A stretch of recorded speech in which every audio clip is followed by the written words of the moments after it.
All right, ladies and gentlemen, welcome back to Weekly Abductions. I know I haven't gotten any of these out in a little bit. Things have been a little crazy, and we've been busy with a lot of interesting and cool things coming your way. Thank you for tuning back into this episode. We are diving back into the CIA UFO released files, and we'll kick off where we left off, which was C055156660. This one stops off with rumors, unidentified flying object in the Auric region. It dates 1959. I couldn't tell if it said Berry or Berg, um, Auric, just because of how it was printed on and kind of like lost its thing. So it's either going to be Berry or Barg, like the brackets, 44-5377-57. So in this one, there was like a glittering object flying at high speeds that was associated with an explosion sound, and has frequently been observed in the desert region west of the town. So many residents in Kyrgyzstan, in modern Kyrgyzstan, um, which was named differently at the time, but again, with how blurry some of the like ink was blotched together, I couldn't make out what the two kind of citizens that they were called at the time. So many of the people that were resident there left the area out of superstition fears of the flying objects. It was a very short document, and that kind of just like brought all of, or was a gist of what all was legible on that one.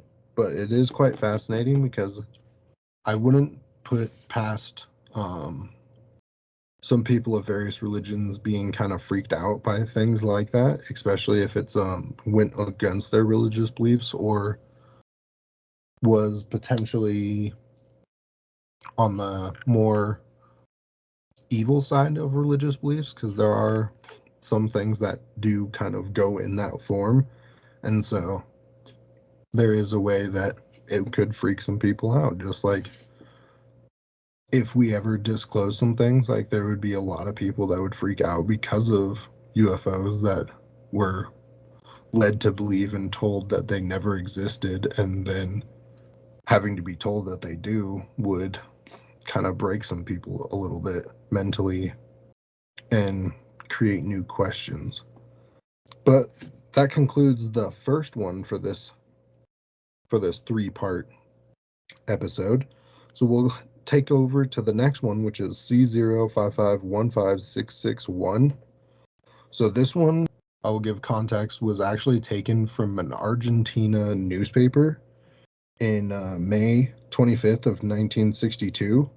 Since it was from a newspaper, was talking about parties joined together to move strong national popularity fronts to prevent consolidation of the dictatorship.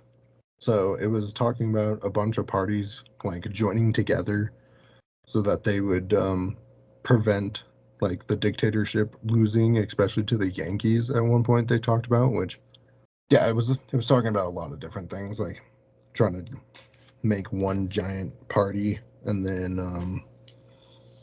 I think the headline talked about communist parties and all that type of stuff, because that was still kind of going on around those times. So after the kind of politic things that they just jotted down, assuming just because of they were keeping tabs on politics. The other part was an unidentified flying object in Buenos Aires. Apologies if I mispronounced that. The appearance of the UFO over the city of Baja Blanca, south of Buenos Aires, is causing various comments of the citizens there. The sighting occurred on the 21st of May when the citizens saw a strange, luminous object suspended over the city for several minutes, then disappeared quickly. A local photographer was able to get two photos of the object, which looked like luminous orb on the print, just because with photos it would be difficult to get a bright light without it kind of like consuming the entire photo, is kind of what I assumed. So the Cordoba Astronomical Observatory, it had compelling data, but not like the photo that was taken in Baja Blanca. The observatory asked the public to send all of the observations to see if it is a meteor cluster or a falling satellite or other causes. They actually put out like a bunch of well, I was asking people if they captured some stuff so that they can look into it to see if it was something else besides what they saw. It goes in a little bit deeper from there. So, according to the newspaper, the reporter, when he first noticed the object, seeing that it was not leaving the city, he drove down to the Maldonado Canal, took several photos. From that point, the mysterious body suddenly stopped and then changed its course, and that's when the object was the closest. So I found that one very interesting because one, a news reporter saw it as he was like walking down the street, saw it, and then was just like, huh, this is not acting normal. And then the fact that like he drove down to a canal that was closest to him, and then he saw the object stopped and then change its course and was able to capture a couple photos. So it is very, very fascinating that that is what they saw. And then for the last one that we will cover for today is going to be the C055155659. This one was kind of a really short one because it said subject, or like it says subjects, and then it has 1 redacted, 2 possible unidentified UFO, 3 redacted, and then from 4 all the way down to 11, it's all just blank. It's not even redacted because the redacted ones have like a black marking. These ones are just straight white blank, like they were potentially whited out or something, or just didn't have anything. It also has after 11 a 12 and 13 that are whited out as well. But 11 says at about 20:30 hours, a luminous orange ball was sighted on the left of the train. It appeared to be in flight and vanished while in the air. It was visible for a short time only, and no additional information obtained concerning it. And that's all that was on this document. In that one, it's quite fascinating just because, for one, it's seen on a train, because there's been things that like have been sighted on planes.